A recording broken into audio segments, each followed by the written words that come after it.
Welcome to morning మన్నా. నేటి వాక్య దర్శనం కొరకు యోబు గ్రంథం 34 అధ్యాయం 12 వచనం. దేవుడు ఏ మాత్రమును దుష్కార్యం చేయుడు, సర్వశక్తుడు న్యాయము తప్పుడు. మరొకసారి యోబు గ్రంథంలో నుండి దేవుని గుణగణాలను అధ్యయనం చేయటానికి చాలా మాటలు యోబు ద్వారా, యోబు స్నేహితుల ద్వారా దేవుని గ్రంథంలో రాయిస్తూ వచ్చాడు. అందులో నుండి ఉదయకాల సమయంలో 4 ప్రాముఖ్యమైన సత్యాలు, దేవుని గురించిన సత్యాలను మనం ఎరగాలి. Number 1, faithful in character. నమ్మకమైన వ్యక్తిత్వం కలిగిన వాడు దేవుడు. ఈ మాటను మనం జాగ్రత్తగా ఆలోచన చేస్తే, దేవుడు ఏ మాత్రమును దుష్కార్యము చేయడు. దేవుడు ఎప్పుడూ ఎన్నడూ ఎక్కడ ఆయన చెడ్డ కార్యం చేసేవాడు కాదు, తప్పు చేసేవాడు కాదు అన్న మాటను దేవుని వాక్యంలో నుండి మనం గ్రహించవచ్చు. అంత మాత్రమే కాదు, దేవుడు పాపము చేయుడు, పాపము చేయనీయుడు, పాపానికి ప్రేరేపించడు. ఆయనలో ఏ దుష్టత్వము లేదు, ఆయనలో ఏ చీకటి లేదు అన్న సత్యాన్ని ఈ ఉదయకాల సమయంలో మనం గ్రహించాలి. కాబట్టి పాపం యొక్క ఫలితములు, దుష్కార్యము, దాన్ని చేసే తీరంతా మానవుడు తన స్వతహాగా చేస్తున్నాడు తప్ప దేవుడు ప్రేరేపించేవాడు కాదు. దేవుడు ఎన్నడూ దుష్కార్యము చేయడు అన్న సత్యాన్ని మనం గ్రహించాలి. రెండో విషయాన్ని మీకు జ్ఞాపకం చేస్తాను.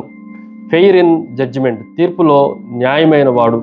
అందుకే సర్వశక్తుడు న్యాయము తప్పడు అన్న మాటను మనం జాగ్రత్తగా ఆలోచన చేయొచ్చు. సరైన దాన్ని, నిజమైన దాన్ని, సత్యమైన దాన్ని ఆయన ఎన్నడూ వక్రీకరించడు.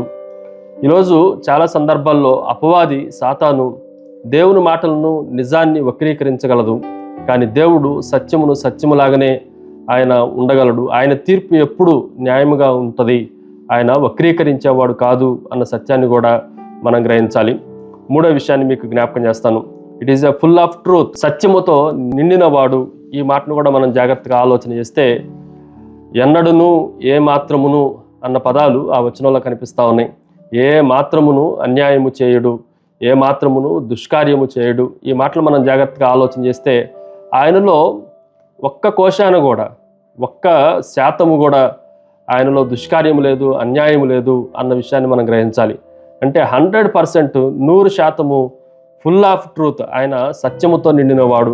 అందుకే నేనే మార్గము, సత్యము అని చెప్పిన మాట మనం జ్ఞాపకం ఉంచుకోవాలి. దేవుని వాక్యము సత్యము, అందులో ఎక్కడ ఒక్క శాతము కూడా అబద్ధం అనేది ఉండదు అన్న విషయాన్ని కూడా మనం గ్రహించాలి. Finally, it is a fearless in power, నిర్భయమైన అధికారము. దేవుడు సత్యవంతుడు గనుక, ఆయన అబద్ధమాడాడు గనుక, ఆయన అన్యాయం చేయడు గనుక, దుష్కార్యము అసలు ఉండదు కనుక, ఆయన చేసే తీర్పు, ఆయన చేసే న్యాయము అది ఖచ్చితంగా ఉంటుంది.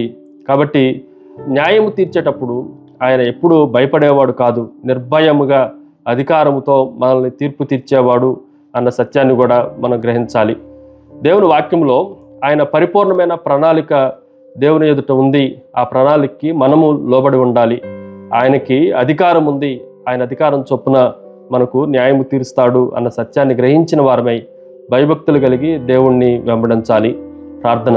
సకల ఆశీర్వాదములకు కారణభూతుడవు తండ్రి, మరొకసారి దుష్కార్యము కానీ, అన్యాయము కానీ మీలో లేదని, మీరు పాపములో నుండి మమ్మల్ని విడిపించి నీలాగా పరిపూర్ణులుగా చేయటానికి ఇష్టపడుతున్న దేవుడని మిమ్మల్ని స్తుతిస్తూ, ఆరాధిస్తూ యేసు నామమున అడిగి వేడుకొంచున్నాం తండ్రి.